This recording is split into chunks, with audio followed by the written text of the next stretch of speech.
Welcome back to the show. Bienvenidos de nuevo al programa, amigos. Soy Danny Haifong. Como podéis ver, me acompaña Charmaine Arwani, de The Cradle, editora y columnista. Charmaine, me alegra verte otra vez. Armin, good to see you again. Encantado de verte también. ¿Cómo estás? I'm doing all right. I'm here in Changsha, China. Estoy bastante bien.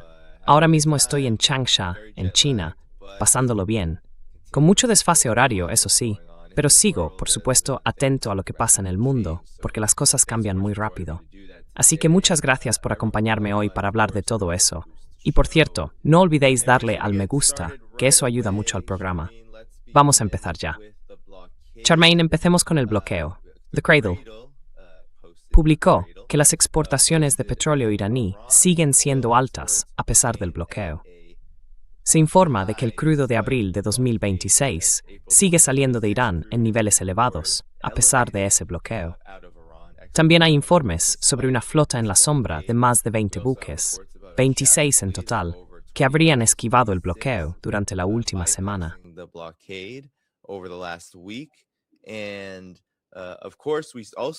Y por supuesto, ahora también tenemos a Estados Unidos incautando, creo que, su segundo barco, en lo que es un enorme acto de provocación. Aún así, mucha gente está hablando de que Irán podría romper este bloqueo en el transcurso de los últimos días o de la última semana, mientras la administración Trump lanza amenazas muy duras, hablando de aniquilación y de no querer prorrogar el alto el fuego. Así que quiero empezar contigo, Charmaine, con tus reacciones ante este momento, teniendo en cuenta estos acontecimientos y cómo este bloqueo sigue causando tantos problemas. No solo para cualquier esperanza de acuerdo, sino también porque da la sensación de que Estados Unidos no está obteniendo realmente mucho de todo esto, o que al menos gran parte de lo que obtiene tiene que ver con la provocación. ¿Qué opinas de todo esto?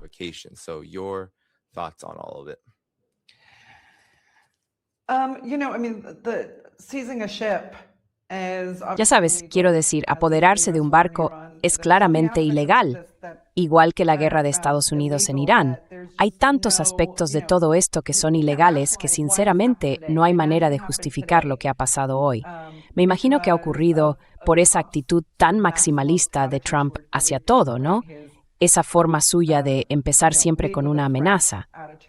Y por supuesto, quizá también porque todavía no hay ninguna señal de que el equipo negociador iraní, ni siquiera su equipo avanzado, haya salido de Irán rumbo a Islamabad. Y no olvidemos que mañana es el día D. Mañana termina la tregua temporal que se estableció para dar espacio a las negociaciones basadas en los 10 puntos de Irán y aceptadas por Estados Unidos como tales.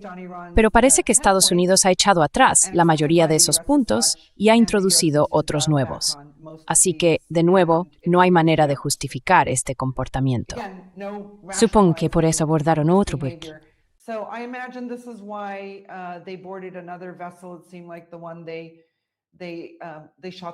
Parece que el que dañaron en la sala de máquinas y ahora tienen en su poder no fue suficiente. Necesitaban ir a lo grande o no hacer nada. Y quizá por eso están haciendo esto justo en la víspera del último día. No creo que esto vaya a arrastrar a los iraníes hasta Islamabad, si hay motivos legítimos para no ir, porque los estadounidenses básicamente se han echado atrás en todo o han reescrito los términos que habían acordado más o menos hace 2 semanas. Así que creo que por eso estamos en la situación en la que estamos ahora. Por supuesto, estas 2 semanas han dado a muchos estadounidenses, creo yo, mucho en qué pensar. ¿Qué está haciendo nuestro presidente? ¿Por qué cambia de postura? No solo cada día, sino cada hora. Y sí, en fin, tenemos que estar pendientes del reloj en este asunto, porque de hecho para cuando termine mañana miércoles, o habrá un acuerdo o la guerra podría volver a empezar.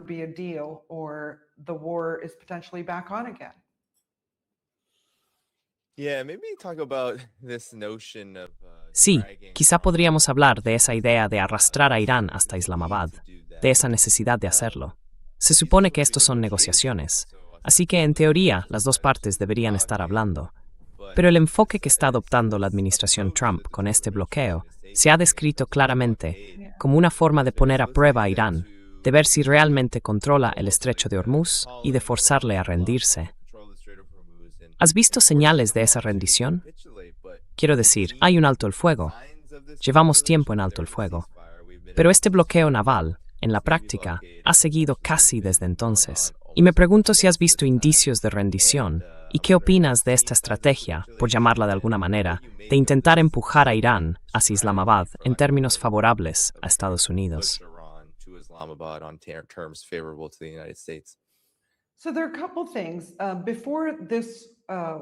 Hay un par de cosas. Antes de esto, antes de que empezara la guerra, en febrero, ya había negociaciones en marcha entre Teherán y Washington. Y según el ministro de Asuntos Exteriores de Omán, esas negociaciones estaban prácticamente cerradas, habían llegado a un acuerdo en todos los puntos, era, digamos, un trato hecho, y en unas condiciones que a los estadounidenses les habrían parecido muy favorables. Y luego estalló la guerra. Así que es muy poco probable, y sé que algunos comentaristas iraníes ya lo han dicho, es muy poco, pero tengo que insistir, que lo que Irán estaba dispuesto a ofrecer a Estados Unidos el 27 de febrero se parezca en algo a lo que Irán estaría dispuesto a ofrecer hoy.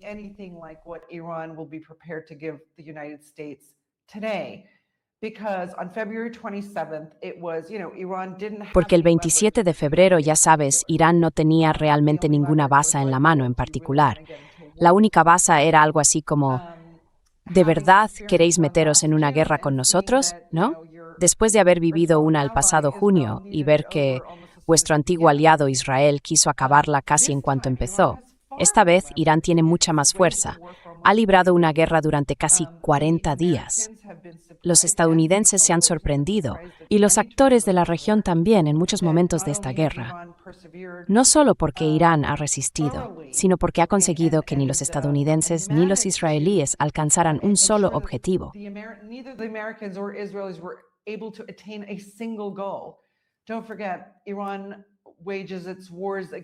No lo olvides, Irán libra sus guerras contra una superpotencia como Estados Unidos de forma asimétrica.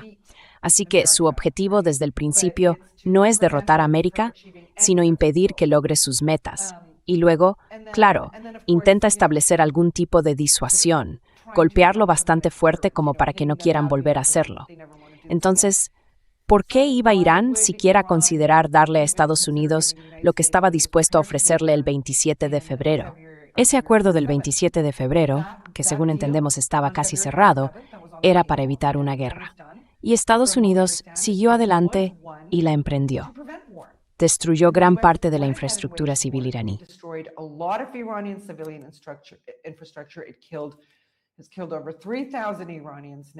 Ha matado ya a más de 3.000 iraníes y ha causado, daños en toda la región, ¿verdad? Así que, por supuesto, no va a conseguir el mismo acuerdo.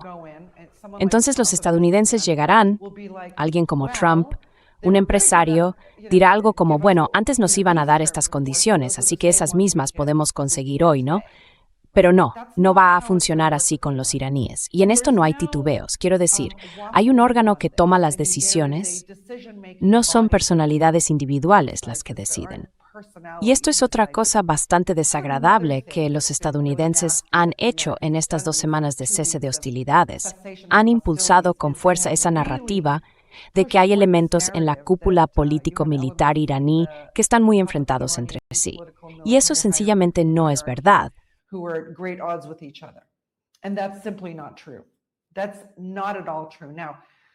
Eso no es cierto en absoluto. Ahora bien, no quiero decir que no haya gente en la Guardia Revolucionaria, en el Ministerio de Asuntos Exteriores o en el Consejo Supremo de Seguridad Nacional que piense de otra manera. Claro que la hay.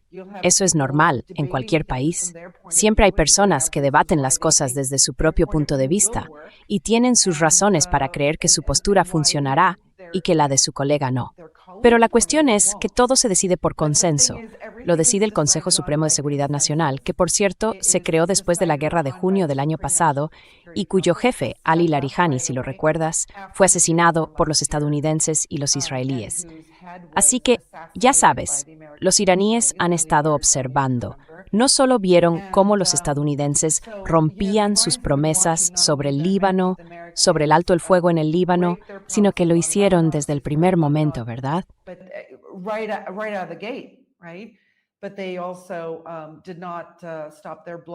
Pero tampoco levantaron su bloqueo en el estrecho de Hormuz.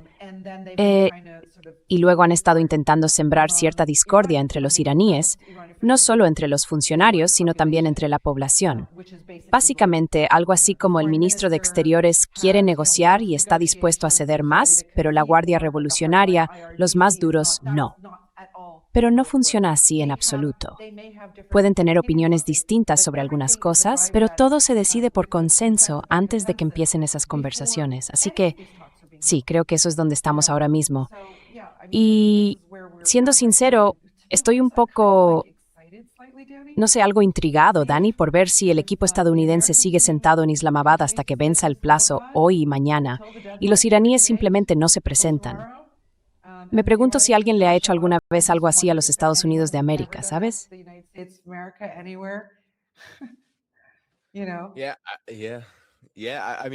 Sí. Quiero decir, Estados Unidos no suele participar en conversaciones como estas, con tanta trascendencia. Normalmente, no es un país que se implique en auténticas negociaciones de paz. Y cuando lo hace, parte de la idea de que está en una posición de fuerza. Así que bueno, esto sería básicamente poner en marcha el llamado equipo de negociación de Estados Unidos, con el que, como Irán ha dejado claro en muchas ocasiones, en realidad no quiere hablar. No quiere tratar con los Kushner ni con los Wyckoff de la administración Trump. Dijeron que tolerarían a J.D. Vance, pero poco más.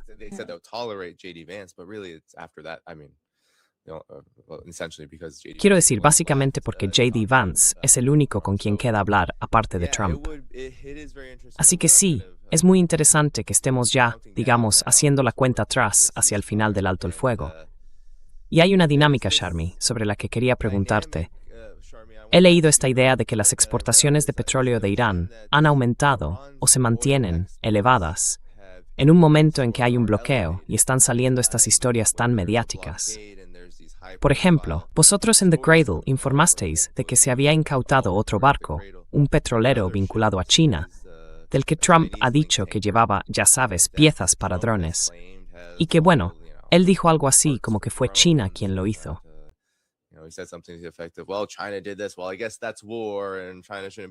Bueno, supongo que eso es la guerra, y China no debería estar haciendo eso.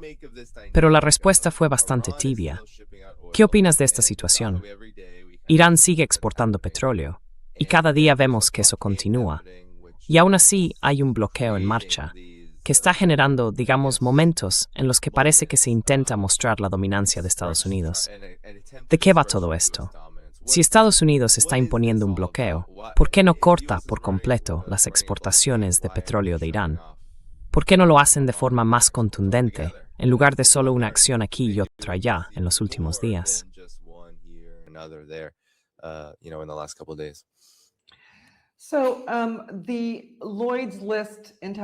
Lloyd's List Intelligence publicó hoy, creo que fue hoy, un informe que dice que al menos 26 buques de la llamada flota en la sombra iraní han logrado eludir el bloqueo estadounidense.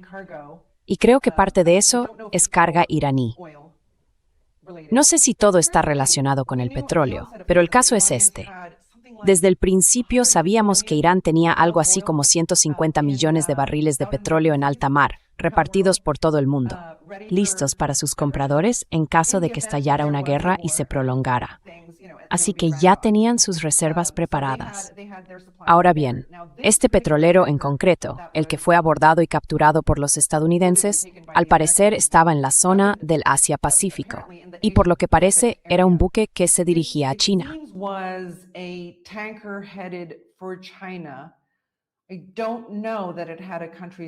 No sé si tenía la bandera de algún país. Quiero decir, creo que formaba parte de la llamada flota en la sombra. Ahora bien, hay que tener en cuenta que Estados Unidos no tiene ningún derecho a hacer nada de esto, ¿verdad? Que Estados Unidos sancione a un país no significa que los demás tengan que acatarlo, y desde luego no le da derecho a actuar fuera de su propia jurisdicción. Así de simple. Si están diciendo que Irán no puede hacer lo que está haciendo en el estrecho de Hormuz, que está claramente dentro de sus aguas territoriales, entonces, ¿con qué derecho entra Estados Unidos en la región Asia-Pacífico y básicamente se apodera de un petrolero con 2 millones de barriles de crudo que según se informa se dirigía a China.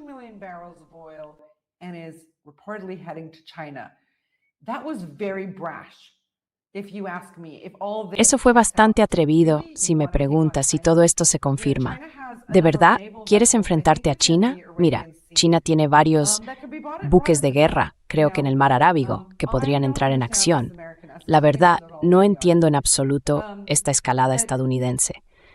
Pero bueno, creo que la estrategia de Irán le ha permitido, ya sabes, darse la capacidad de vender petróleo, y no solo petróleo, porque Irán ha estado enviando desde sus canales habituales, ¿no?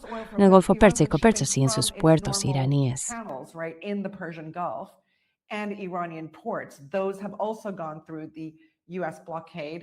Esos también han pasado por el bloqueo estadounidense.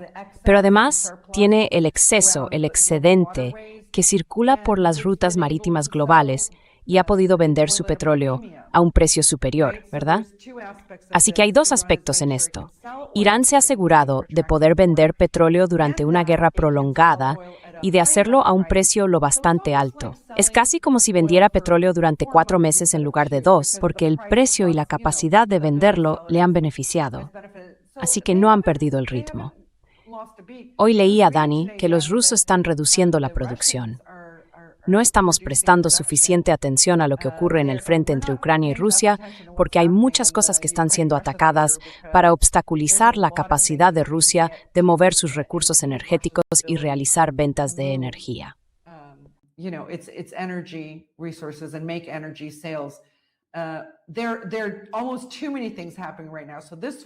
Ahora mismo están pasando casi demasiadas cosas a la vez. Está esta guerra en la zona del Golfo Pérsico, ¿verdad? Y luego los ataques a oleoductos y puertos rusos, para que los rusos no puedan sacar petróleo al mercado. Y desde el 1 de marzo ha habido una serie de incendios y explosiones inexplicables y totalmente locos en refinerías de 4 o 5 continentes distintos, ¿vale? Así que hemos visto, bueno, creo que todos recordamos la refinería en Texas. Al principio de la guerra, muchos nos preguntamos si eso podía tener algo que ver con Irán, pero no. Hubo varias en Texas, en México, creo que 3 en Texas, ¿de acuerdo? En Rusia, en la India, varias también en la India, en Australia, en Myanmar. Creo que justo ayer y hoy en Rajasthan, en la India, una gran refinería se incendió.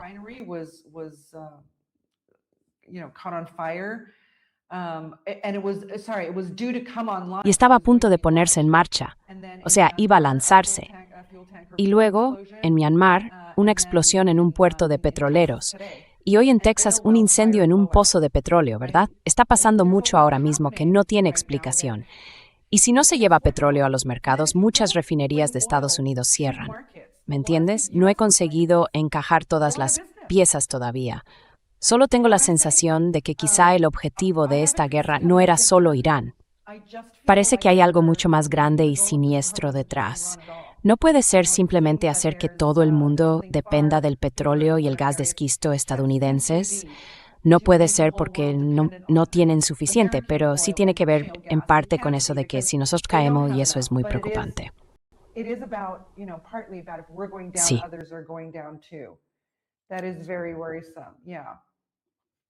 Sí, es un muy buen punto.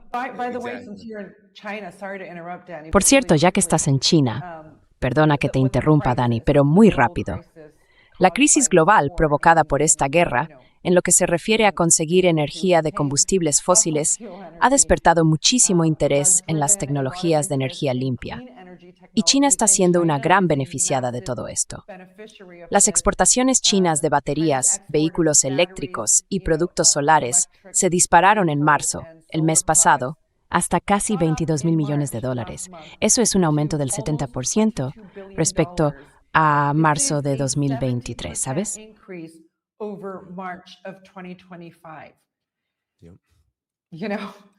Sí. Y si vienes aquí, y lo ves también en el público, es muy evidente que China está más que dispuesta. Quiero decir, para empezar, he estado aquí, he visitado ya 4 ciudades en este viaje, y en ningún sitio hay pánico por la energía. No hay políticas, no hay, digamos, como en muchos otros países, medidas de racionamiento, subidas abusivas de precios o cosas por el estilo, para compensar la pérdida de ingresos del petróleo, o la reducción del suministro, o la generación eléctrica. Todo eso. Nada de eso está ocurriendo aquí, en gran parte porque China estaba preparada para esta situación. In large part because China was prepared for this. Not only is China the world. China no solo es el líder mundial indiscutible en consumo, producción y comercio de energía renovable, sino que además está preparada en el otro frente con respecto a lo que queda de su reserva energética, que depende solo en un 20% de energía extranjera. Han acumulado reservas para poder resistir cualquier tipo de impacto en los mercados del petróleo. Y lo de Irán, y esta estrategia de intentar cortar, y creo que esto forma parte de ello, cortar a Irán de China. Parece que los petroleros que están atacando siempre tienen como objetivo a China. Scott Bessent habla de China y de que este bloqueo tiene como propósito aislarla de Irán.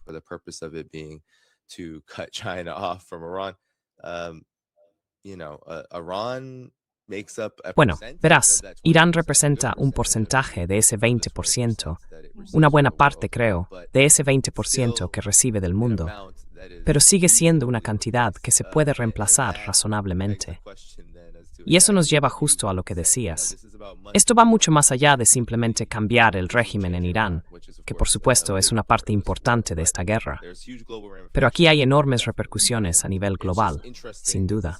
Y resulta interesante que Estados Unidos esté abordando la situación de esta manera, porque no tiene ni la fuerza, ni la eficacia, ni siquiera la capacidad técnica y militar necesarias para lograr el cambio que quieren ver. Y eso, creo, es algo significativo.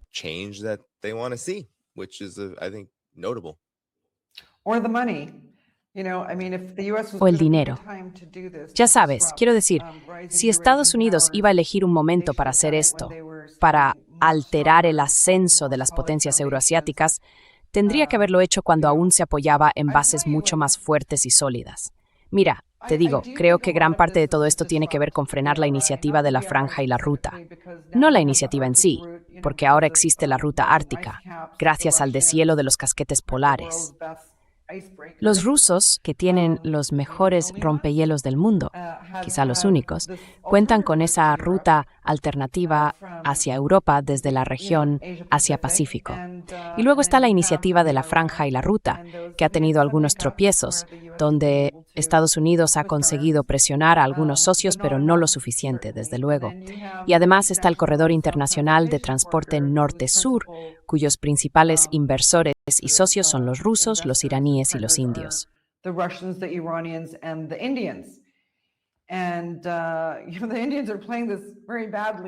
Y los indios lo están haciendo muy mal si lo que quieren es superar a China en Asia, porque están minando a sus dos socios y la única gran arteria que tienen funcionando en la región. Así que creo que se trata de una estrategia de disrupción, interrumpir las cadenas de suministro de sus adversarios. Pero es como si estuvieran usando una ametralladora para resolver su problema, en lugar de un francotirador. ¿Sabes a lo que me refiero? Es que lo están soltando todo de golpe.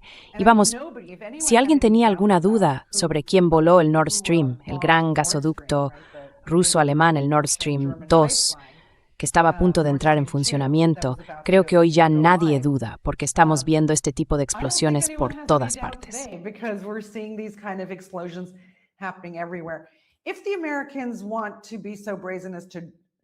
Si los estadounidenses quieren ser tan descarados como para intentar arrastrar a China a esto, no creo que China les dé la respuesta que esperan. No quiero decir que los chinos no vayan a implicarse militarmente de alguna forma. No creo que en un escenario de conflicto abierto, pero sí pueden enviar sus buques de guerra a esas aguas en disputa y de algún modo proteger la navegación. Lo otro que pueden hacer, y de hecho vamos a publicar un artículo sobre esto, escrito por la autora china Cynthia Chang, que saldrá esta semana o a comienzos de la próxima, es explicar cómo China está acelerando el cambio en los sistemas globales de pago y por qué esta crisis ha contribuido tanto a ese proceso.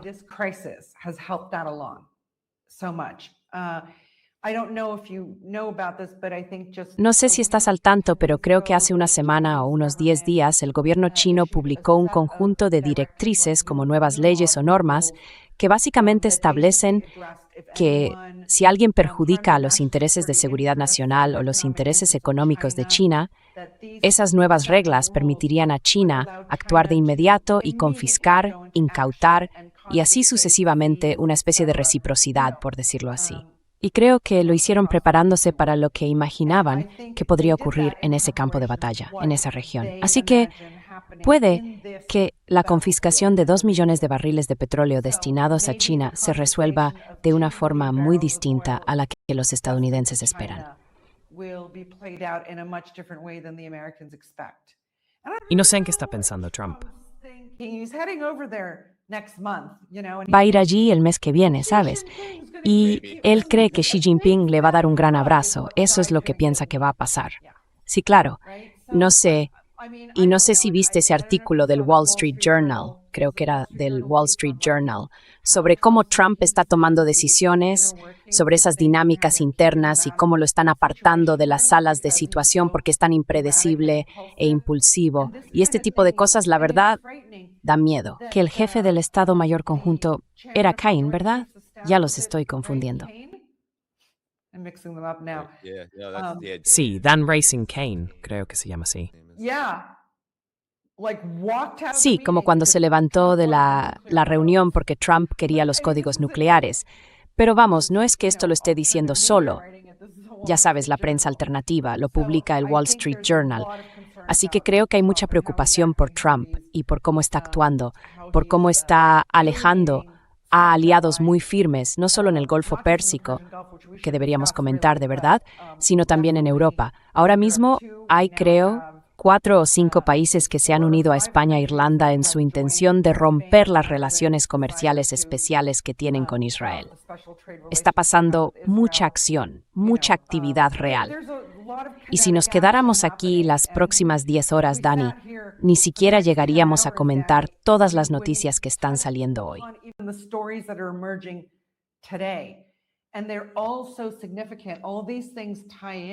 No, y todos son muy importantes. Todo esto está relacionado con lo que está pasando en el mundo. Las políticas ahora mismo, por ejemplo, si mañana se alcanzara un acuerdo de alto el fuego, justo el día de, aún así pasarían meses antes de que Europa y el Lejano Oriente recibieran lo que necesitan. Simplemente no es posible poner en marcha la producción y el transporte de petróleo y gas de un día para otro. No empieza a funcionar mañana, ¿vale? Quiero decir, si se fue el fuego mañana, seguiríamos teniendo escasez hasta bien en junio y quizá incluso más allá. Nunca hemos visto opción del suministro de este tipo en toda la historia. No hay precedentes. No existe un manual para esto.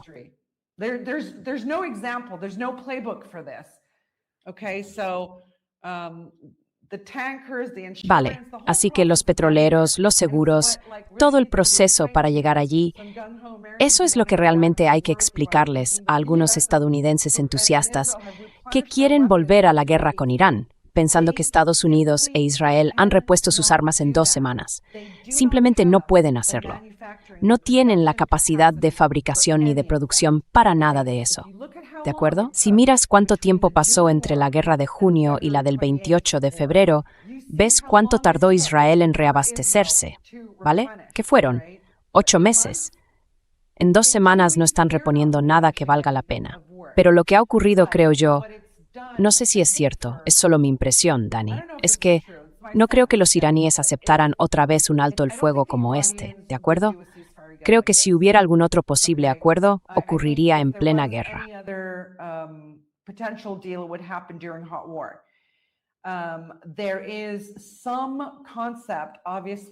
Hay una idea claramente en la cabeza de quienes viven dentro de esa burbuja de Washington de que al detener la guerra se olvidaron de todo lo que pasó antes, ¿no? De los casi 40 días de lo que hizo Irán y saben que todavía no ha mostrado su fuerza militar, por decirlo así. Da la sensación de que se olvidaron de eso y retomaron las conversaciones con Irán justo donde estaban el 27 de febrero, salvo por el tema del estrecho de Hormuz, que ahora se ha añadido, ¿verdad? Pero no es así, y creo que quizá algunos iraníes han visto que esto les ha dado un respiro para volver a trabajar en su relato, siendo sinceros. No creo que esto vuelva a pasar. si esta vez no hay alto el fuego y la guerra continúa, no veo que pueda haber otro alto el fuego a menos que haya un acuerdo firmado, básicamente.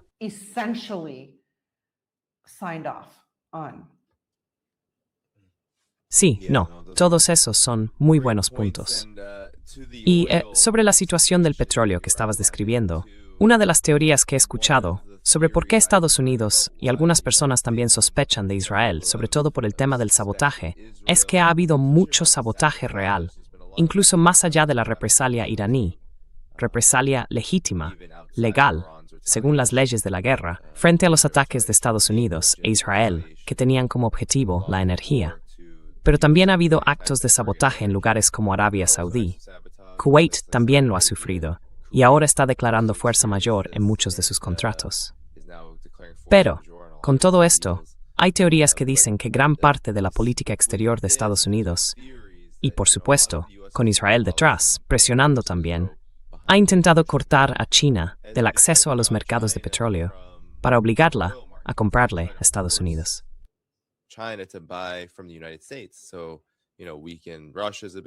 Así que, ya sabes, debilitar la capacidad de Rusia, atacando a los petroleros de la llamada flota en la sombra, todo este ataque a Irán, el bloqueo en la zona del Golfo Pérsico, todo eso, con el objetivo de intentar cortar a China el acceso a Irán y a Venezuela. Claro, ya sabemos lo que pasó en Venezuela, la operación de secuestro, el intento de tomar y controlar su petróleo, todo eso es lo que nos están diciendo. Pero el problema, Chanmaine, es que China no está realmente interesada en comprar petróleo muy caro a Estados Unidos. De hecho, gran parte del mundo no está nada entusiasmada con esa idea, con que el petróleo les salga más caro solo por comprarlo a Estados Unidos.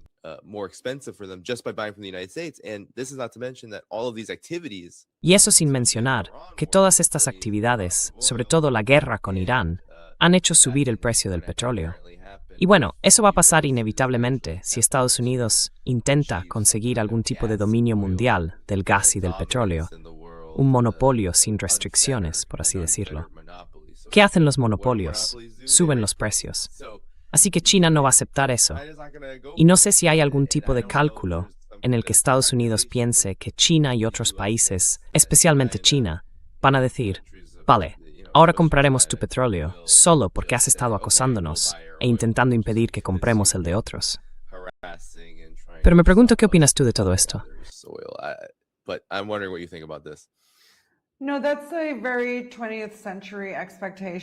No, eso es una expectativa muy del siglo XX. Ahora estamos en una guerra global por la hegemonía. Bueno, para algunos se trata de mantenerla o ampliarla, y para otros, literalmente, de tener libertad de movimiento, de independencia, de construir su propia soberanía. La soberanía ha vuelto al mapa. Mira, creo que mucha gente escucho a personas que se llaman a sí mismas soberanas, soberanistas, o como quieran decirlo, porque en realidad eso es lo que la gente siente que es. Ya no hay izquierda, ni izquierdistas, ni derecha, ni nada de eso. Ahora lo que queremos es ser soberanos. Queremos asegurarnos, quiero decir, creo que muchos gobiernos están teniendo que atender las necesidades de su población de una forma en la que no lo hacían desde hace tiempo. Y los bienes y servicios básicos están obviamente en primer plano.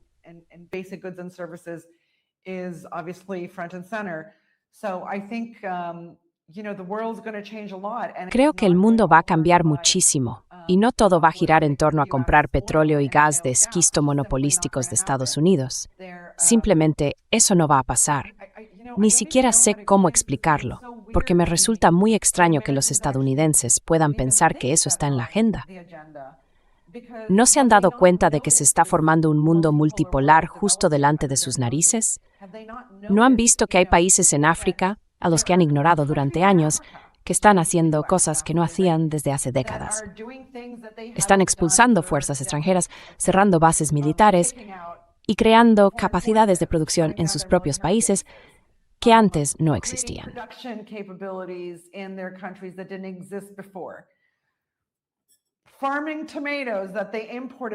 Cultivar tomates que antes importaban. Nigeria, un gran productor de petróleo, por fin ha abierto su propia mega refinería que realmente funciona, ¿verdad? Y es la refinería de petróleo más grande de su tipo en el mundo. Y por primera vez, en lugar de que Nigeria envíe su petróleo a Estados Unidos para refinarlo y luego lo compre de nuevo a precios desorbitados, ahora son los estadounidenses quienes venden petróleo para refinarlo en Nigeria. Hay casi demasiados pequeños cambios como para mencionarlos todos. Y sinceramente, creo que los estadounidenses han perdido la capacidad de analizar, basándose en, no sé si los cables del Departamento de Estado de 180 o 190 países del mundo siguen llegando a Washington o si alguien los está leyendo.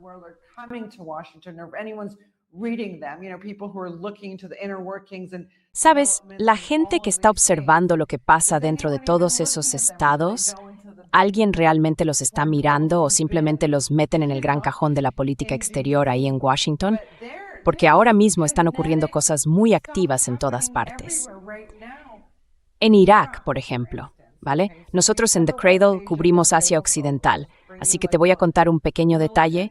Los estadounidenses advirtieron que si la organización que agrupa a los partidos políticos chiíes en Irak, la red de coordinación, incorporaba a Nouri al-Maliki, un antiguo primer ministro iraquí.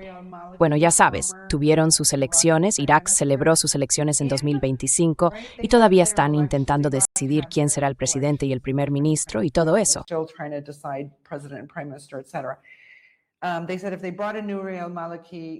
Dijeron que si traían a Nouri al-Maliki, ya sabes, se iba a desatar el caos.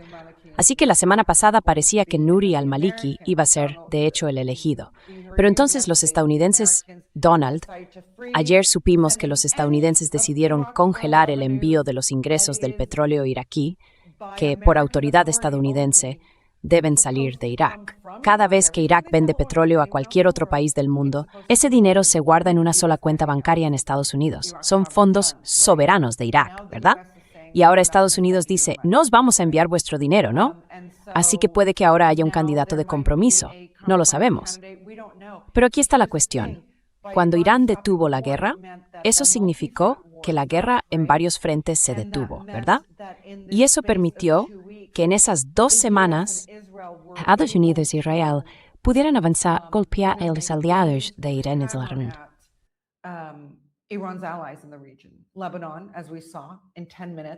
Líbano, como vimos, en 10 minutos, ya sabes, 100 misiles impactando, ¿verdad? Y luego en Irak, ese impulso que de repente se había creado con la resistencia iraquí tomando protagonismo. No lo esperábamos en esta guerra. Y empujando a los estadounidenses fuera, atacando las embajadas y consulados de Estados Unidos y las bases militares norteamericanas, obligando a las tropas estadounidenses a replegarse hacia la zona kurda. Incluso vimos a los kurdos negar a los estadounidenses su mayor deseo, que era permitir que los separatistas kurdos armados cruzaran la frontera hacia Irán y empezaran a disparar durante esta guerra. Lo detuvieron. Toda esa energía se frenó en el momento en que tuvimos esa absurda tregua de 2 semanas, en la que los estadounidenses volvieron a su mundo. Somos los americanos. Mandamos nosotros.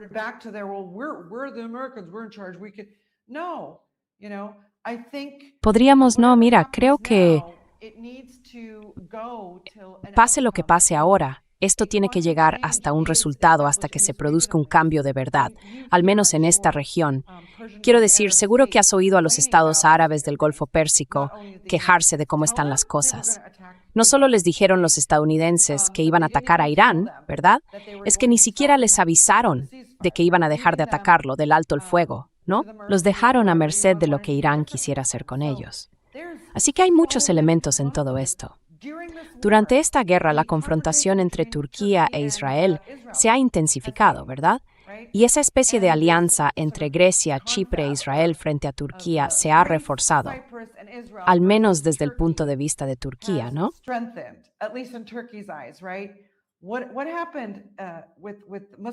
¿Qué pasó con los países musulmanes durante todo esto?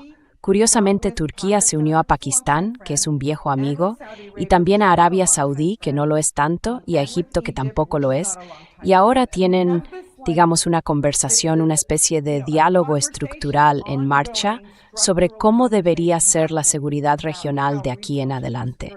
Y probablemente sean ellos quienes acaben definiéndola, y luego están los saudíes que siguen sin decidirse. ¿Por qué están dudando? Seguramente querrían, ya sabes, mostrar su poder como musulmanes suníes frente a ese país al que han despreciado durante tanto tiempo. El Islam chií, Persia, ¿verdad? Islam Persia, right? But they didn't because I think they recognized straight off the bat. Pero no lo hicieron, porque creo que se dieron cuenta enseguida de que algo iba a cambiar de forma fundamental por todo esto, y que las garantías de seguridad de Estados Unidos no valían ni el papel en el que estaban escritas. Que los estadounidenses, literalmente, estaban dando prioridad a Israel y no a sus aliados de Asia Oriental, Japón, Corea, ni a sus aliados del Golfo Pérsico, ni a los europeos. Así que pienso que esto tiene que seguir hasta que los demás países terminen sus jugadas, hagan sus cambios, y los estadounidenses se den cuenta, al final de todo esto, de que están bastante aislados, que nadie quiere hacer negocios con ellos. O a menos que alguien detenga a Trump o lo hospitalice, porque no lo sé. Por cierto, ¿sabes si existe alguna autoridad que pueda impedir que un presidente...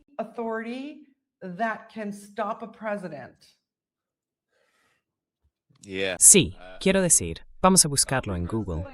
Todo el mundo va a buscar esto en Google justo después. Si pensamos en cómo impedir que un presidente inicie, digamos, una guerra, en teoría eso debería poder hacerlo el Congreso. Pero el Congreso ni siquiera parece capaz de reunir los votos suficientes para votar, ni siquiera para presentar una resolución que dé comienzo a ese proceso. Y no es que sea un proceso simple, de votan y se acaba. No, harían falta muchos más pasos. Pero ni siquiera llegan a ese punto, porque simplemente no hay votos suficientes. Y creo que eso refleja un problema mucho más profundo. Entonces, ¿el Congreso? El Congreso es el único. Sí, normalmente es el Congreso el único. Quiero decir, el Tribunal Supremo no litiga esto. Sí, sería el Congreso el responsable de ello. Y se supone que debe ser así. La administración Trump y los presidentes de Estados Unidos deberían acudir al Congreso cuando se trata de una guerra. Pero en realidad nunca pasa de esa forma. Porque bueno, sí ha ocurrido, solo que no después de... No después del 11 de septiembre, ya sabes, ese es el tema. Sí, me pregunto, quiero decir, supongo que mucha gente puede que esté esperando a las elecciones de noviembre, en las que habrá un tipo de mayoría diferente en el Congreso.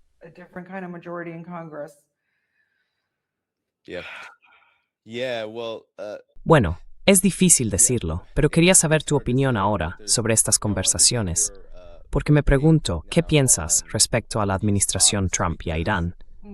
Está claro que hay una dinámica en juego que se está volviendo cada vez más evidente a medida que estas conversaciones avanzan o no avanzan, según se acerque la fecha límite del alto el fuego. La administración Trump, bueno, algunos podrían verlo como una especie de teatro, como si solo intentaran dar una imagen, intentar adormecer a Irán. Pero lo cierto es que, en este momento, la administración Trump está haciendo un gran esfuerzo por ir a Islamabad, por mantener conversaciones. Ya sabes, podríamos decir, bueno, no tienen nada mejor que hacer.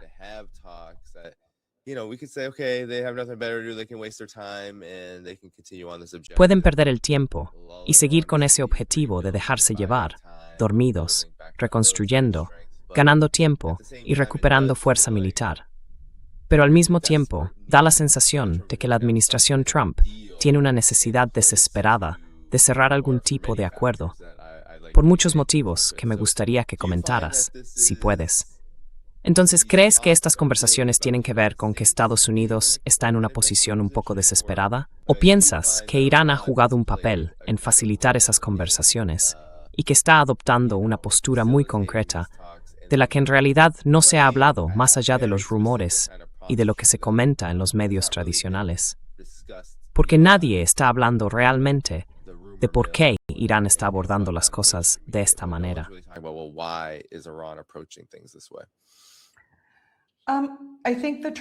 Creo que la administración Trump quiere que esta guerra se detenga. Bueno, creo que Trump quiere que esta guerra se detenga. Pero cada vez que se acerca a lograrlo, busca algo del tipo suma cero.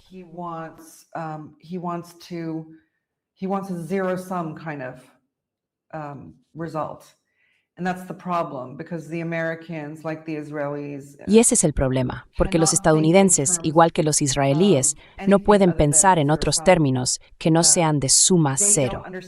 No entienden el concepto de ganar-ganar como lo entiende Irán, como lo entiende China o como lo entiende Rusia.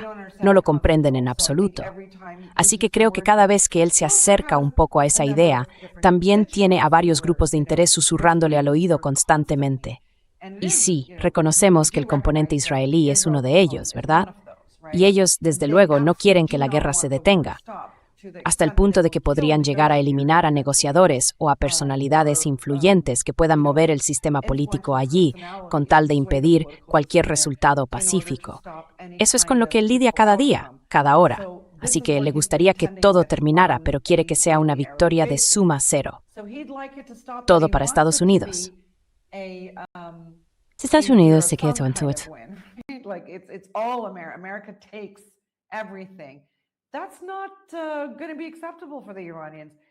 Eso no va a ser aceptable para los iraníes.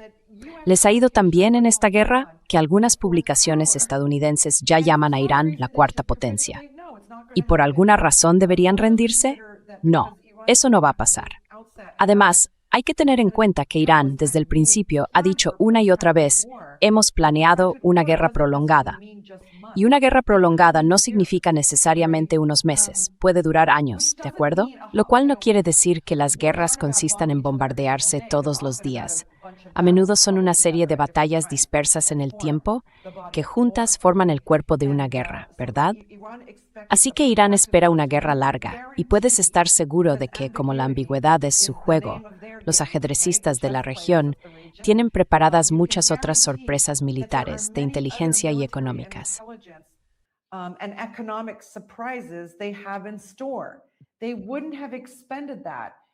No habrían gastado eso en 39 días. Simplemente no lo habrían hecho. Así que creo que quizá ha sido un pequeño proceso de aprendizaje para los iraníes.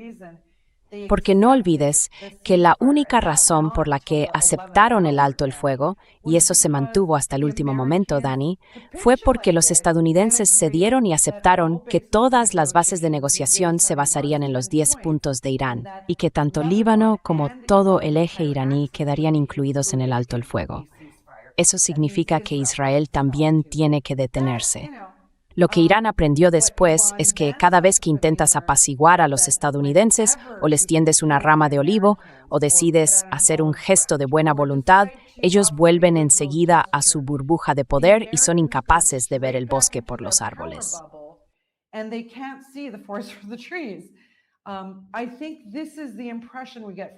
Creo que esa es la impresión que tenemos de la gente.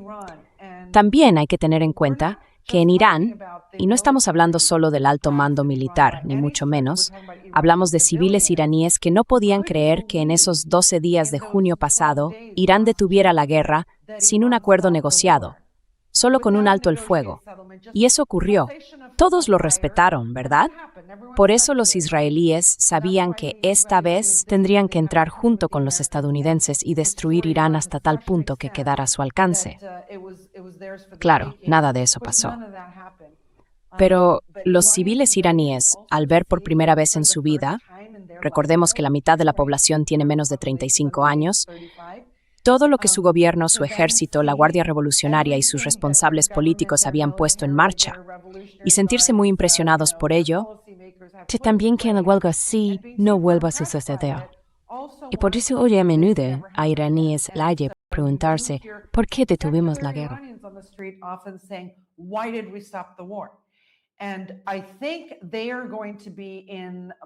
Y creo que van a tener más el control a partir del miércoles por la noche, porque el sector del Consejo Supremo de Seguridad Nacional que decidió probar esta opción probablemente no vaya a ser... Bueno, puede que no lo desautoricen, pero creo que este órgano de poder en Irán ha aprendido una lección en estas 2 últimas semanas. Así que sí, pienso que las negociaciones, todo lo que hemos visto, los distintos puntos de ida y vuelta, y no lo olvides, Dani, no tenemos forma de confirmar nada de eso, incluso aunque lo oigas de un funcionario iraní, ¿verdad? A menos que venga directamente de los 2 principales negociadores en la mesa. todos hemos oído muchos, digamos, detalles diferentes sobre lo que se ha acordado y lo que no. Y también otras cosas que no suelen aparecer en los medios en inglés, acuerdos que quizás sorprenderían a algunos y que están fuera del ámbito nuclear, por ejemplo.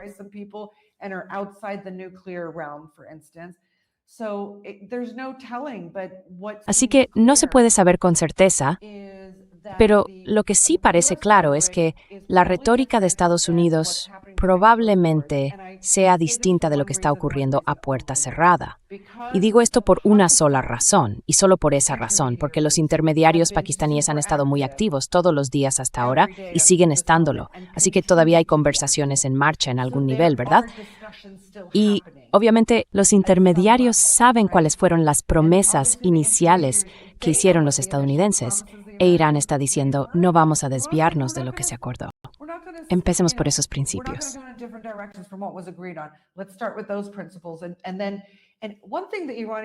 Y una cosa que los iraníes han dicho es que no hay nada en esta lista, en nuestras listas, ¿vale? De cosas sobre las que negociar, que no tenga solución. ¿De acuerdo?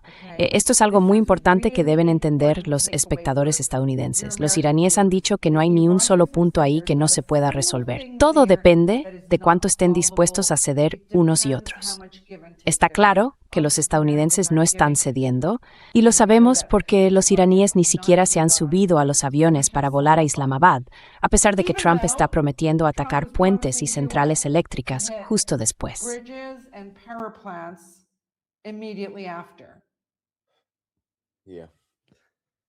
Sí, quiero decir, esto es un auténtico desastre. Parece, y de verdad parece, que cuanto más tiempo pasa, peor se pone todo.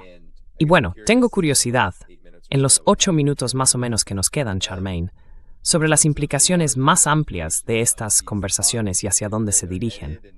Es, digamos, un momento muy de querer tenerlo todo para Estados Unidos.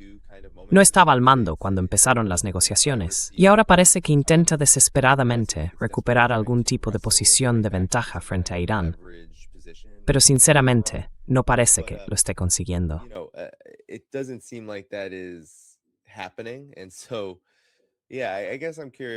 Así que bueno, tengo curiosidad por conocer tus reflexiones finales sobre qué podemos esperar a partir de ahora. Parece que Irán se está preparando para una guerra larga, y por eso creo, al menos yo, que ha participado en, por ejemplo, altos el fuego, como el de 12 días, o como este último, porque realmente pienso que está mirando mucho más allá de lo que está ocurriendo ahora, no solo a los 40 o 50 días. Lo está viendo como una guerra prolongada que podría durar años, con distintos momentos de gran escalada, como vimos durante unas 5 o 6 semanas a partir del 28 de febrero.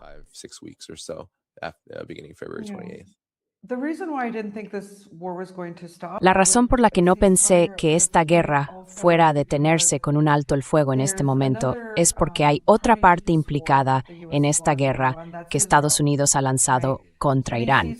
Y esa parte es Israel, ¿verdad? Así que cualquier alto el fuego tendría que incluir también que Israel dejara de disparar. Y no parece que Israel vaya a hacerlo. Quiero decir, durante el transcurso de esta guerra, supimos que Ron Dermer, un asesor muy cercano a Netanyahu, propuso una serie de normas sobre Líbano. Algo así como, zona 1, podemos estar en una zona de seguridad, zona 2, nuestro ejército puede entrar para ayudar a eliminar las armas de Hezbollah, y zona 3, todo el resto del Líbano, donde el ejército libanés tiene que hacer lo que digamos y nosotros tenemos derecho a entrar, bombardear y hacer lo que queramos. Y eso es solo Líbano. ¿Qué pasa con Gaza?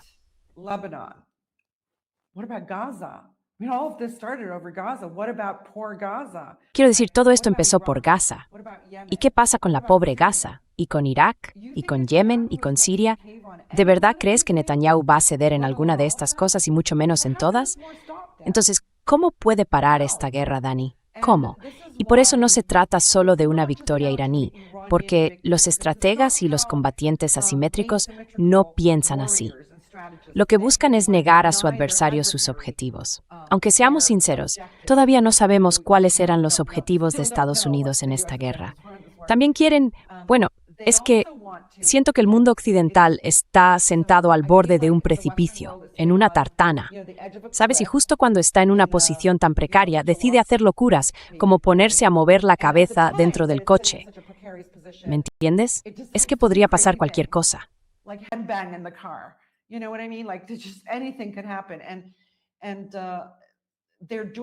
Y están haciendo esto en un momento muy poco inteligente para los estadounidenses, porque hay otros actores globales que son eficientes y mucho más eficientes que cualquiera de los países occidentales.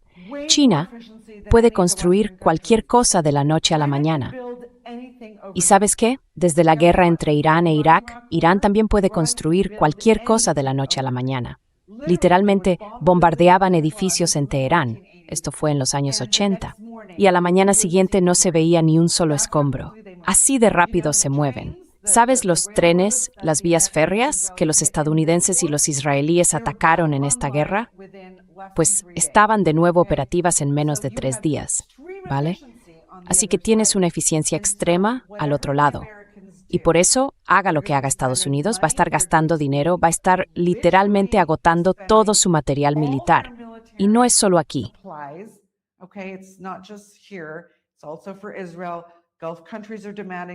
También es por Israel. Los países del Golfo están exigiendo cosas. Los socios de Estados Unidos en la OTAN y otros países del este también están exigiendo cosas. Estados Unidos no tiene dinero. Y la administración estadounidense, por culpa de Trump, se está quedando aislada. Todo el mundo odia a este país ahora mismo. Y en este momento van a intentar seguirle el ritmo a los giros y maniobras de Irán. No va a salir bien. Irán aprovechará esta oportunidad, junto con sus aliados, China y Rusia, para cambiar todos los sistemas que rigen las redes de nuestro mundo. Las telecomunicaciones, el transporte marítimo, los seguros, las finanzas. Todo eso va a ocurrir bajo la cobertura de la guerra. Y sinceramente, si no fuera por esta guerra, habría sido por la de Taiwán. Es simplemente inevitable. Pero esta guerra era demasiado grande para que Estados Unidos la afrontara, dadas las circunstancias internas que tiene hoy.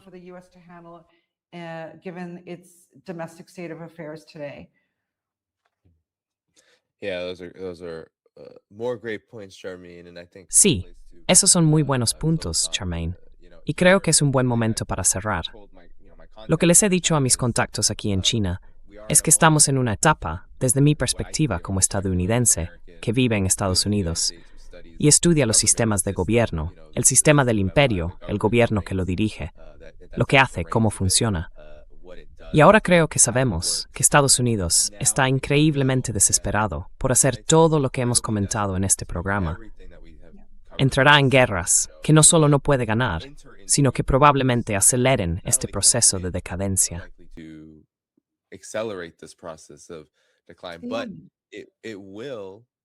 Pero va a seguir, va a empujar cada vez más y más.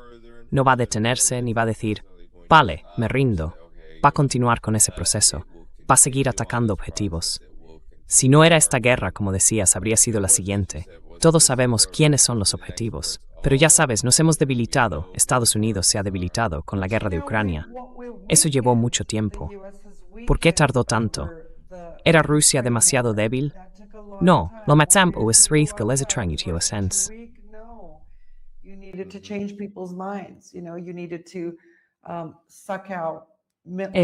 Extraer, digamos, o más bien agotar los ejércitos de tus adversarios, ¿no? Y si llega una guerra con Irán, eso ya es otra historia. Ahí afectas a toda la economía mundial. Si los estadounidenses ni siquiera consiguen superar esto y llegar a China, sería, bueno, el final de todo. Así que sí.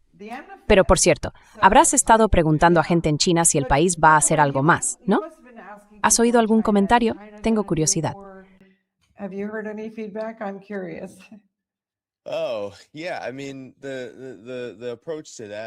Sí. A ver, la cuestión con China es que, y esto creo que es importante que el público lo entienda, no es un país que se deje influir por presiones externas. China tiene un sistema interno de gobierno muy cerrado, muy disciplinado, dirigido por un partido muy concreto, el Partido Comunista. Pero además, tiene una estructura de gobierno con una enorme interacción entre los niveles inferiores y superiores. Y todo eso está muy centrado en China misma. Así que, cuando hablamos de su política exterior, no hay manera de romper con la política de no injerencia. No existe, de verdad, ningún acontecimiento mundial que vaya a cambiar la política exterior china, que sigue centrada en el desarrollo, en la diplomacia y en no interferir en los asuntos de otros países.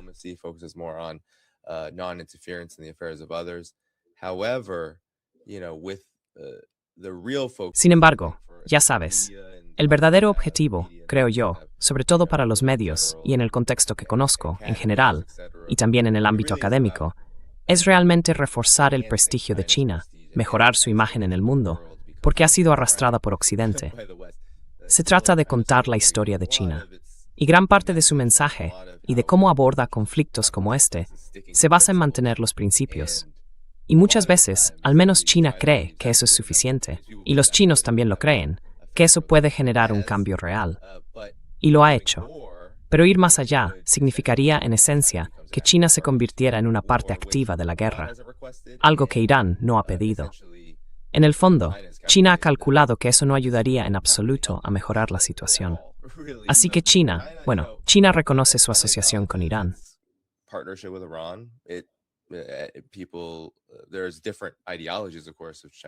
Claro que hay distintas ideologías entre los académicos chinos, los expertos, los periodistas, en fin, entre todos.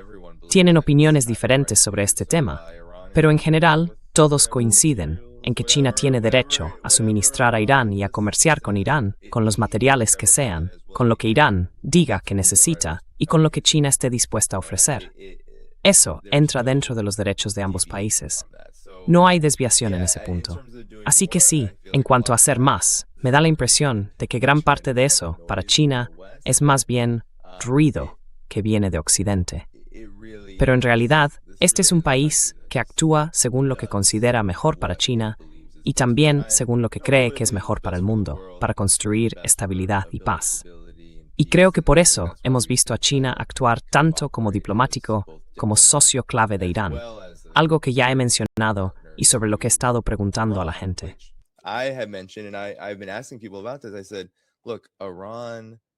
Dije, mira, Irán, lo realmente interesante es que China, sobre todo en lo que respecta al tema del estrecho de Hormuz, ha adoptado una posición muy amplia, diciendo que el estrecho debe permanecer abierto para el libre flujo del comercio, y todo eso, completamente. Y al mismo tiempo, solo ha condenado el bloqueo de Estados Unidos. Así que es una postura muy cuidadosa y calculada, en la que no se condena a Irán por ejercer control y autoridad sobre el estrecho de Hormuz, pero sí se condena a Estados Unidos por imponer un bloqueo. Y eso encaja perfectamente con la política china de no interferir, pero también de entender lo que realmente está ocurriendo aquí. Puro en el que es más.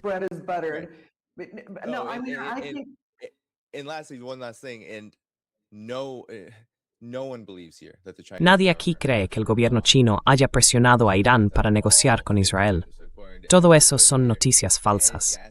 Según todos los que están aquí, y puedes preguntarle a cualquiera, yo hablé con Zhang Weiwei, puedes escuchar la entrevista, él dijo que no, que el gobierno chino no presionaría a Irán para hacer nada. Porque, sinceramente, China ve este conflicto como algo tan existencial para sí misma que siente que tendría que violar sus propios principios para intervenir, básicamente.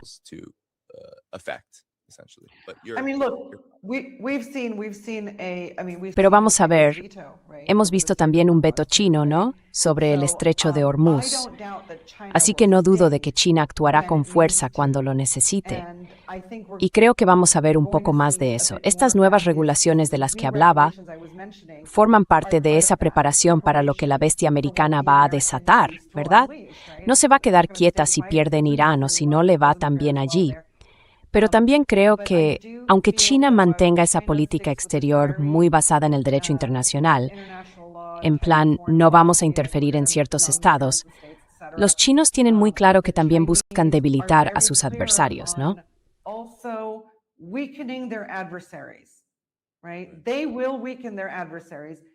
Van a debilitar a sus adversarios. Buscarán formas ingeniosas de hacerlo, ¿verdad? Bueno, ¿y qué le dicen a los estadounidenses? ¿Nos vais a poner aranceles? Pues nos daremos minerales de tierras raras. Ya no podréis fabricar misiles. ¿Sabes a lo que me refiero? Es un golpe seguro. Así que sí, espero ver más cosas así. Pero bueno, a ver, Dani, si hacemos esto dentro de 2 semanas va a ser un tipo de podcast muy distinto, ¿no? Sí. Yeah, totally, totally, I mean, yeah, and Totalmente. I would see exactly what you're saying. Totalmente. Simply O sea, sí.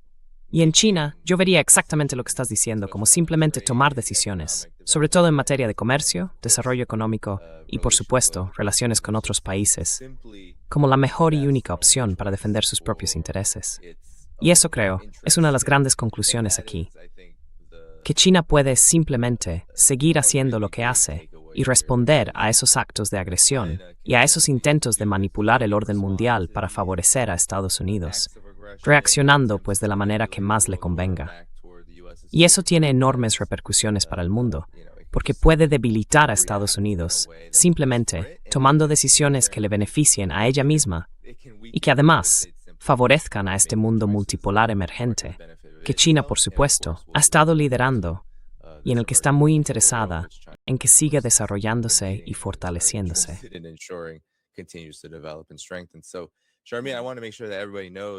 Charmaine, quiero asegurarme de que todo el mundo sepa que tu publicación, la que editas y en la que escribes como columnista, The Cradle, está en la descripción del vídeo, así que la gente puede seguirte allí. Creo que también están tus redes sociales. Quiero dar las gracias a todos los que hoy han hecho un superchat. De verdad, lo aprecio muchísimo. A todos los que han visto el programa, a los moderadores, por supuesto, que han ayudado con el chat, y también a todos los que verán este vídeo ahora o más adelante. Antes de iros, dadle al botón de me gusta, que eso ayuda a que el programa tenga más visibilidad en el algoritmo de YouTube. Y hasta la próxima. Gracias de nuevo, Charmaine, mientras nos despedimos. Cuidaos todos. Adiós. We head out of here. Take care, everybody. Bye-bye.